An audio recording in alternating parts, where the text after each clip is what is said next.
Oh, good afternoon. Good afternoon, friends of Lunch with Faride. I hope that you had a phenomenal weekend. Here we go with another amazing day, amazing week. I hope that you had a wonderful time this weekend. I know I did.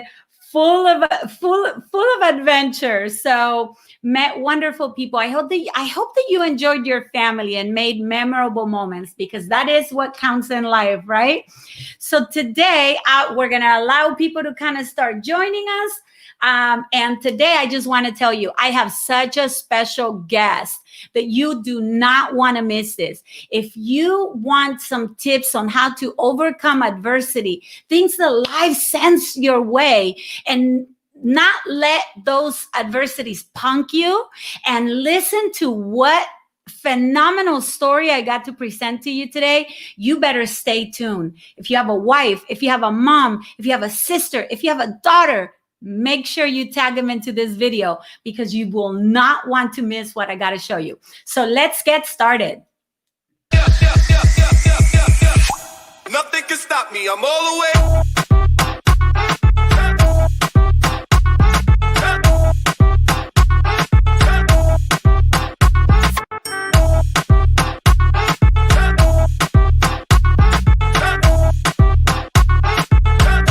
Nothing can stop me. I'm all the way.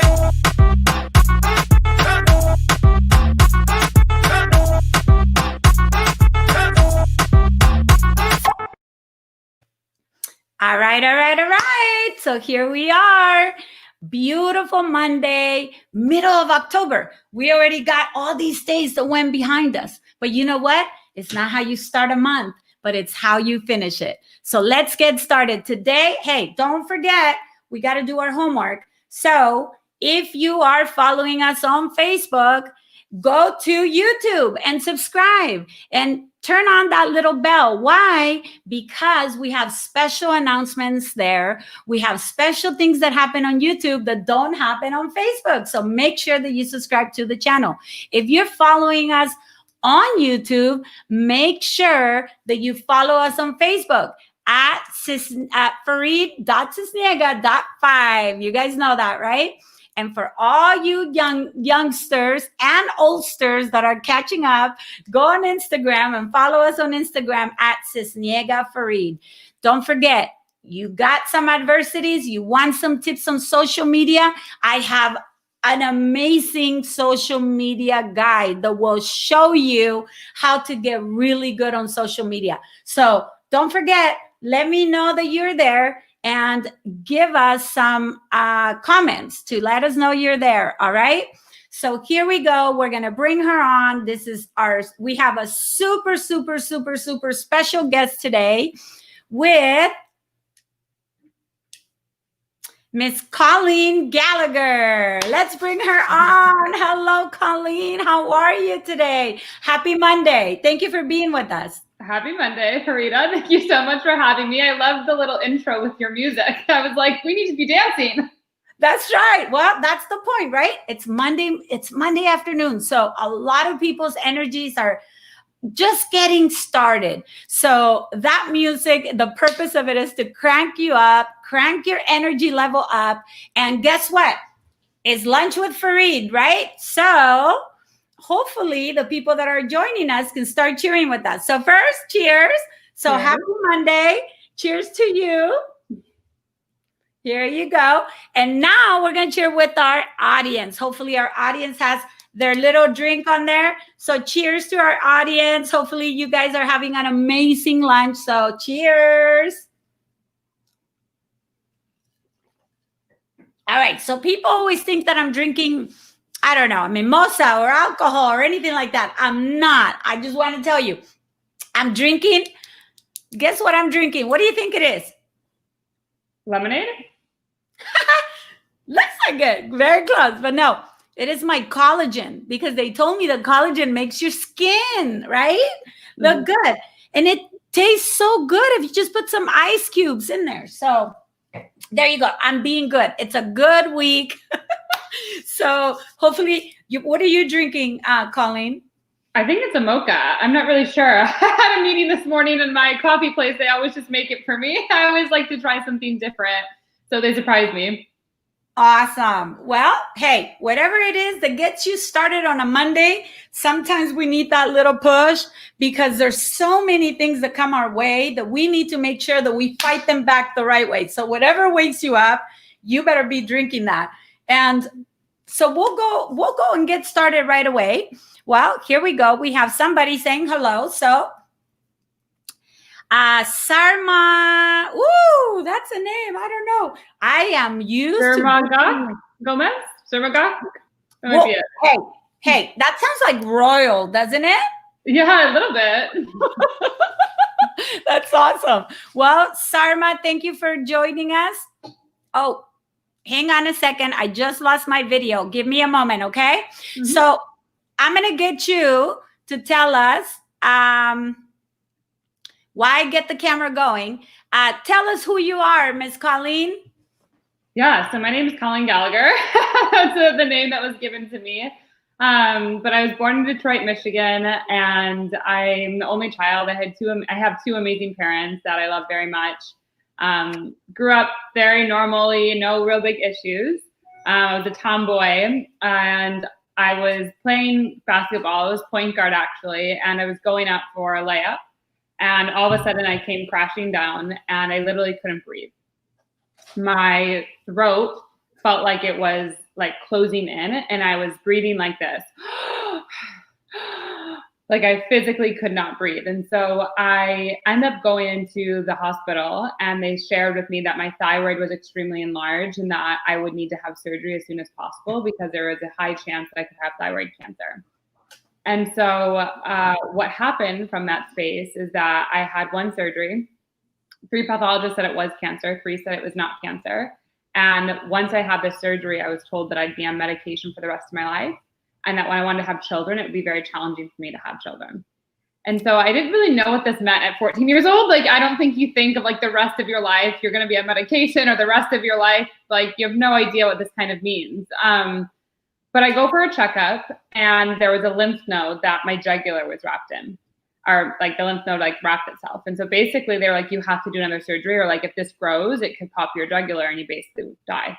And so again, I don't really know what that means at a young age, but they were like, you have to have another surgery. So we go in and we do another surgery. It was supposed to be 4 hours. It was like a 6 or 8 hour surgery instead. And I came out of it, and then they found out that it was cancerous. And so it was almost like doctors kind of lied to me from the very beginning. Like they said it wasn't cancer, and then it came back and it was cancer. And then I was meant to be on medication for the rest of my life. And it was gonna be really challenging for me to have kids. And so 3 years ago, I left my corporate job in America. I worked for a $23 billion company, and I moved across the world to New Zealand, where I didn't know a single soul, but I was like so committed to finding myself. I was like, I'm gonna find out my purpose. I'm gonna find out why I'm here. And from that moment, I've been off of, that was in March of 2017. I've never had to take medication again. Ever for it. And as my life went on, later last year, I was in a narcissistic relationship, and I wound up finding out that I had an unplanned pregnancy, and I chose to let the child go. And in my 3rd book, I share the means of this, that I'm actually always knew I was going to adopt the child because I never knew it was possible. So even like when I was dating when I was younger, I always knew I was going to adopt the child. But in my 3rd book, I talk about this. The name Ella came to me through 3 different means.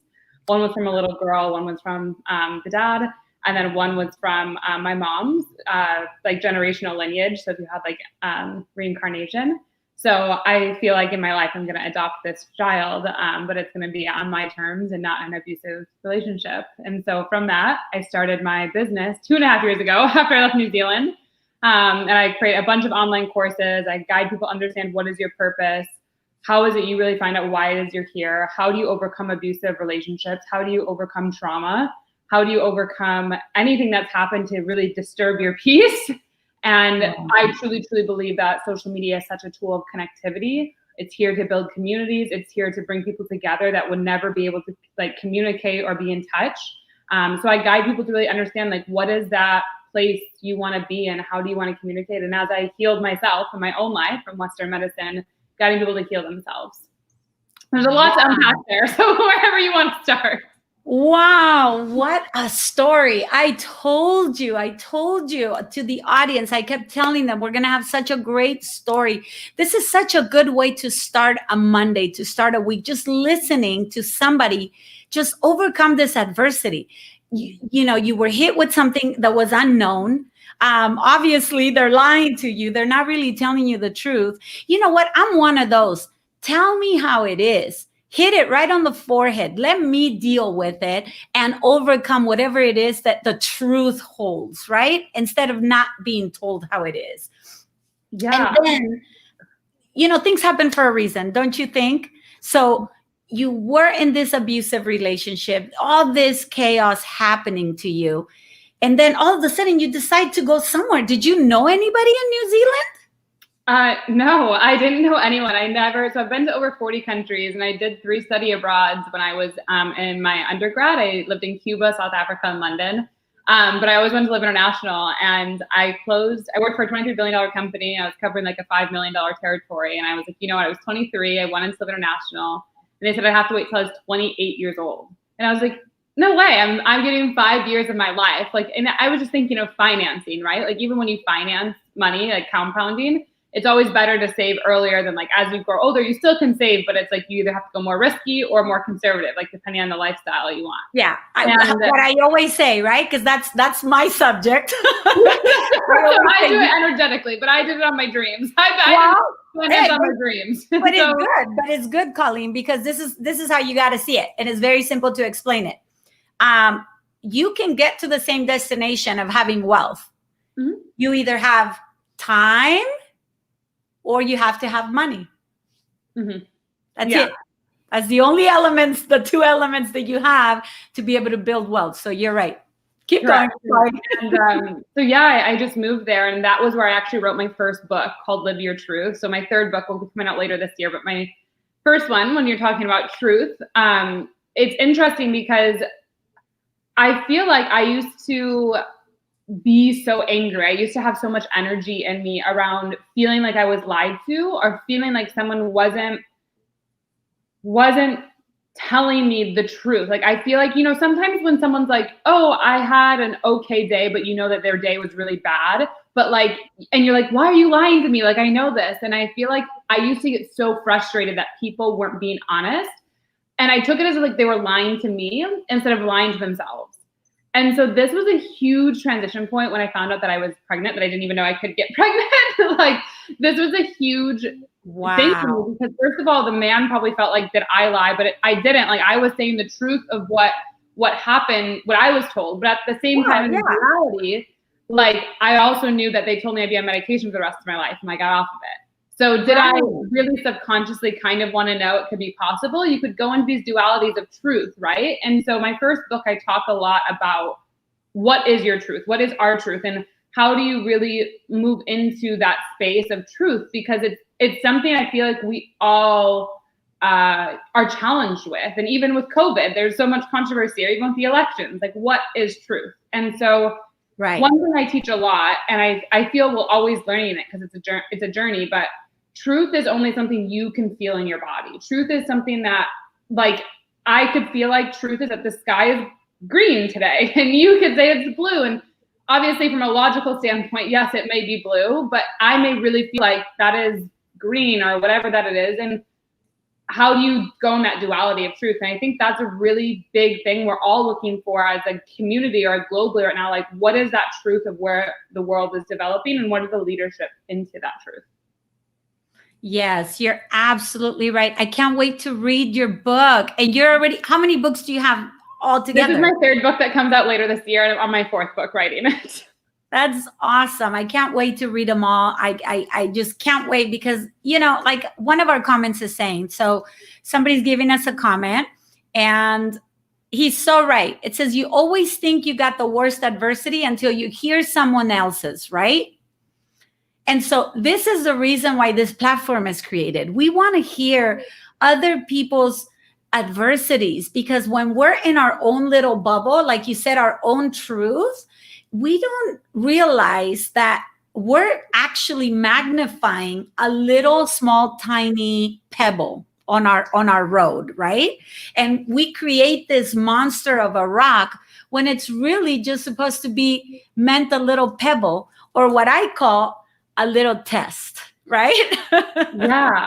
And one thing you said too, two things I want to talk about there. One thing you said is, I write about this in my third book, but something I believe is that when we are here on this planet, we each have a soul that's residing in our body, or that it can reside in our body, or it's a choice, right? And I believe we each have soul contracts, is what I call them. And a soul contract is very much what we have been here to experience. So I already agreed to go through cancer. I already agreed to have the parents that I had. I already agreed to have the heartbreaks that I've had. I've already agreed to have the story of letting my child go and also adopting the soul of this child through another human. Like, that sounds crazy, but it's really not that crazy, because there's a soul contract I agreed to go through for the shift of the planet that's happening right now. And we all have that. It's just, how can you, it's tuning into yourself to go, is this a contract? What, or where am I at in my contract? And to bring it one step further, back to what you said, adversity, my second book, I did in my Master's of Science in Global Technology and Development, where I studied a lot about refugees and displaced people, specifically the Rohingyas out of Bangladesh. And we think we have it bad, right? And even what I love, we were talking before, it's like, you're from Mexico, but you grew up in California, and you also have Arabic backgrounds. I love that, because I'm also all over the world. But these people don't belong to a country. Like, there's 60 million people that literally cannot be in their own country because of a genocide, or like they will be killed, and they're not allowed to go into a new country. And that's not really their fault, right? But there's a soul contract, there's a shift in the planet that's going on. And we've got to understand that each of us, so that what we do, what we say, how we carry ourselves always impacts the greater collective at some way. And it's finding that right avenue for us, and knowing that it will always compound energetically, or in the time space, to bring you wealth in a way that you can't arithmetically even try to figure out.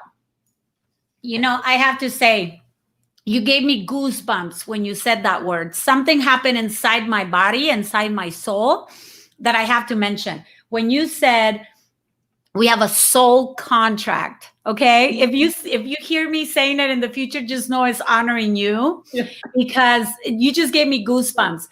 I talk about this all the time. You came here with a purpose.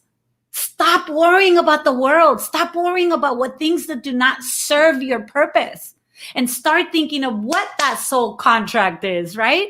What is it that you're going to put on that emotional contract, on a imaginary piece of paper, that you say, hey, this is what I came here to do. And yes, I do have that responsibility. I talk to it with my team. I talk about this with my leadership, everybody. We have a soul. Now I'm going to say we have a soul contract. I used to say we have a purpose. We came here. I believe, you know, later in my days, I've always known as a little girl that I was going to be communicating through, because I love art. I love dancing. I love all of it. I'm not a good singer. Otherwise, I'll probably be on a stage singing. But I love it. I love it. I sing in the shower. I love it. Yeah. Well, oh, go ahead. Yeah, no, I can communicate with you through passages of a song. So if there's something that I could, clip out of a song to send to you just to make your day feel good, that's what I'm going to do. So you don't necessarily need to be good like you're a great speaker. You don't necessarily need to be good at writing a book. You don't necessarily need to be good at anything. Utilize the tools out there, correct? To communicate your message, but always in a positive way. So thank you for giving me a new word in my vocabulary. As I told you before, I speak 2 languages, so I'm always switching back and forth. So don't be surprised if I find the translation on that and start using it as a logo. I love it. I actually did, there was a mentor of mine, Yvonne De La Flor, and I did a bilingual podcast with her. And so that was one of my first, but it was Spanish and English. So I love that. Good. We have our friend Frank saying soul contract is deep. It isn't it? I mean, I told you, I got goosebumps. Do you get this a lot? You guys will love my third book then. So definitely pre-order it, because we're in pre-order right now, but I go have like a whole thing on this. And we don't just have necessarily one soul contract. Yes, we have a reason for being here, a higher state of consciousness, but we have multiple soul contracts. So let's say even Faride and I, we couldn't be here together if there wasn't a soul contract between us. So even I say the person at the coffee store that you go to, like my coffee people, or even if I'm at Trader Joe's or if I'm just going on a walk, every person that stops and speaks to you, there's an energetic frequency that you both have attracted each other. And this is more of just biology and science. I'm also very analytical. For those of you who have got my PhD, I have a 161 IQ. So it's not normal for me just to do the soul part. Like I need the analytical to like function as well. But how I do the things I do always comes from the heart. So right, when I go anywhere, I know that people come into my reality out of a few things, right? They either really, really want to understand what it means to fall in love. They want to understand their purpose and they want to go on an adventure. It is impossible for any person ever to come into my life without that. What you just said about you, Faride, which is so beautiful, is no one can come into your reality if they aren't desiring to communicate or express and practice that expression. And what's so beautiful about you is you haven't even done it on purpose, but you have this very multicultural background that allows you to easily interchange and adapt to people so people feel safe in their expression around you, regardless of what environment you're in. And that's what you're brilliant at. And so anyone, from the coffee store person to the guy who is at the gas station, like any person, they're coming to you because they need almost like an expression. And that's your contract in every moment. Now, how deep we each go in every moment, obviously it'd be impossible to go super deep every moment in time. But when you have that knowledge about yourself of these are my things, like these are my keywords, these are my things I attract out of people, it's then easier to have conversations that excite you and excite someone else to really cultivate this blossoming space of consciousness and gardens and opportunities and miracles. Absolutely. Well, thank you for telling me that, because, you know, for as strong as we can be, for as secure as we are and knowing our purpose, we always like to hear that that is exactly what is being received, right? I can be communicating something to you thinking that I'm delivering it properly, but just hearing it, it's very good.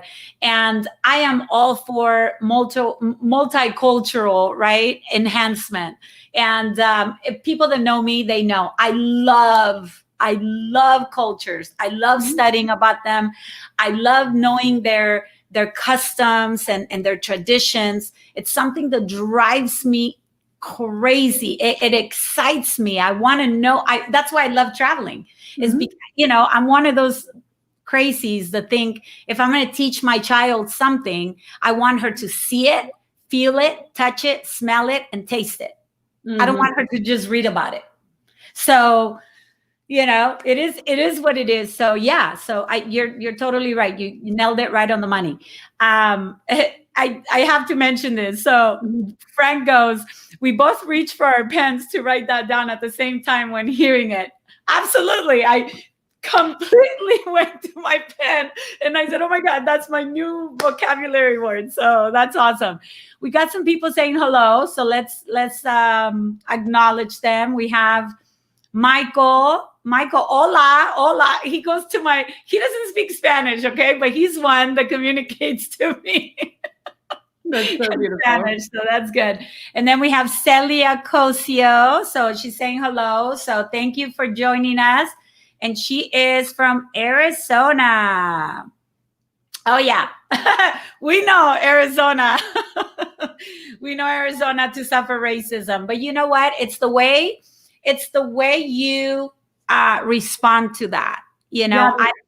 What do you think about that? Give her some advice. Well, I actually did a really interesting study on this for my master's. This is so interesting you brought this up. So there was a lot of problems with Florida with like these issues, and I think in Texas. And then when I think it was Obama or Bush, one of them were in presidency, they added more like army military for crossing the border. And I don't even like that term, but anyway, crossing the border, so that then it basically migrated for people to go through Arizona more. And the death rate in Arizona the past few years has gone up astronomically of people trying to cross into America that are from South America. And that has then in turn caused more racism because people that are unaware, uneducated, unfortunately, or think that something's ours and not ours collectively, that they have a perception of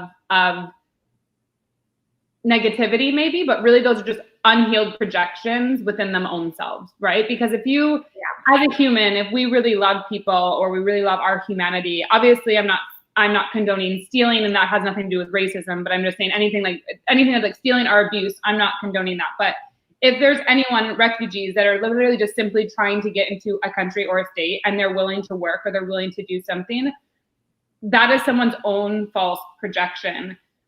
If there is that, or even racism, it's an own false projection of unhealed parts of they feel threatened by something they haven't yet embodied in themselves. So absolutely. I just always stay away from stay away from people that are like that. But I feel like, again, racism isn't something that's maybe just in one state or one group of people. It's something that's in a consciousness of a certain mentality that hasn't had the proper education given to them. Absolutely. And it's such a extended subject, right? We could have a million shows over this. And, the one thing I would like to tell people is if you just think from your human side, instead of from a political, religious, or any other type of side, if you just think from your human side and you really look deep into your humanity, then we're all the same. If I cut your arm right now, Colleen, what color is your blood? I think it'd be red, blue or red. I forget. If you show it, it'd be red, right? Right. I guarantee you it'll be the same color as mine. So there you go.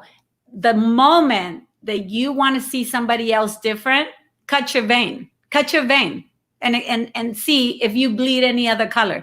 The day that you bleed another color, then you are, supreme or above anybody else, because we all don't have it, right? But in the meantime, you bleed my color, you are me. Like what my 6-year-old says, Colleen, I have a 6-year-old, and she tells me, can I say hi to that human?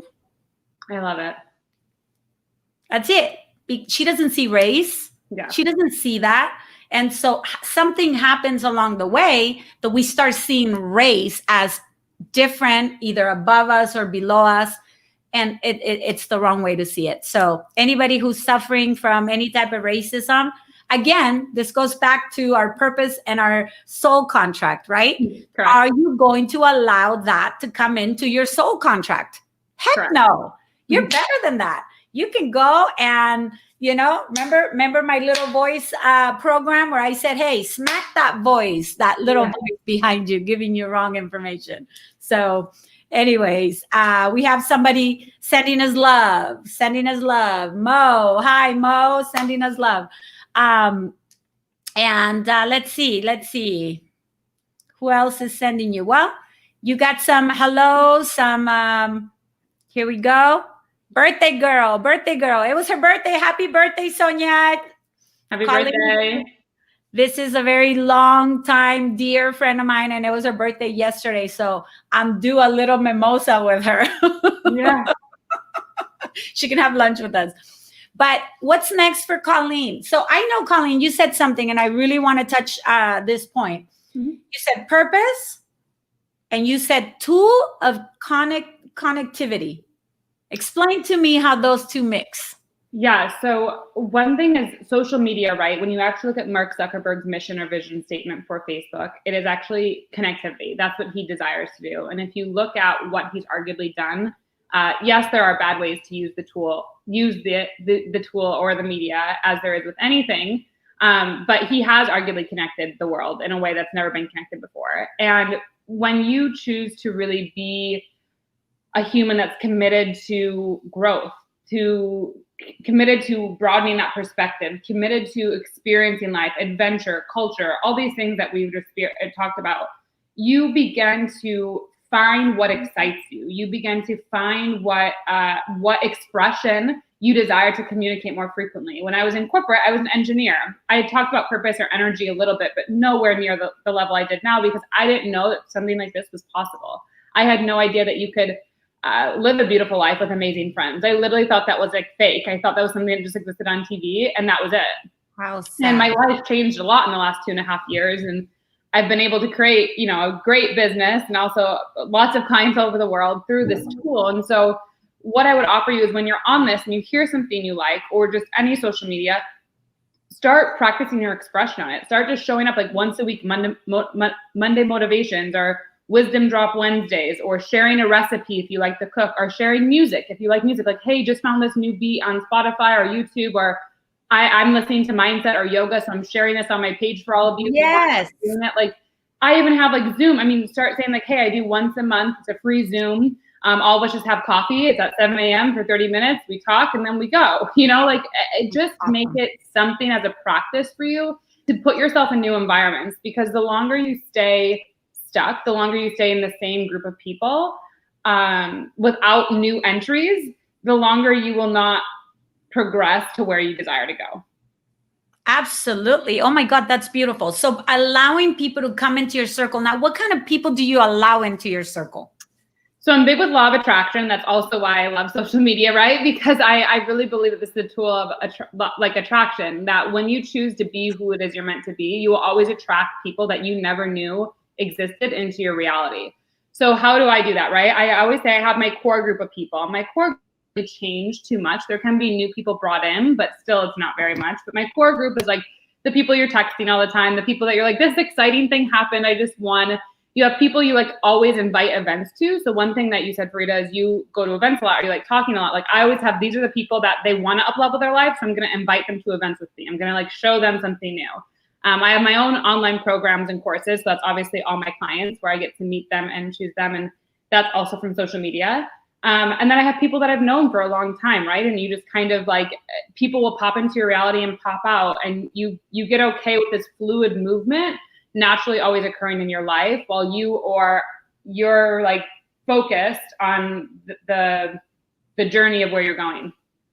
Awesome. Well, we have a question for you.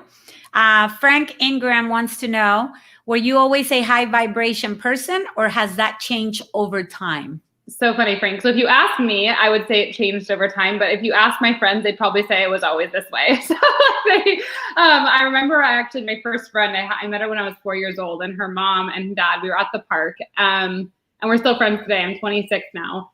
And so it's been like 20 something years we've been friends. And I asked her mom, I was like, was I always this way? She's like, Colleen, we would like start the games, or like we'd have like arts and crafts, and I'd give it to every kid to start. I was on the instructions and you were already done asking for the next project. Like you were already like asking for, how does this understand? Or how do we do this? And so I definitely wasn't in the way of law of attraction, spirituality, soul, miracles. That was definitely as soon as I left to New Zealand. That broke every paradigm for me when I like literally left this job for a $23 billion company, covering a $5 million territory, making 6 figures.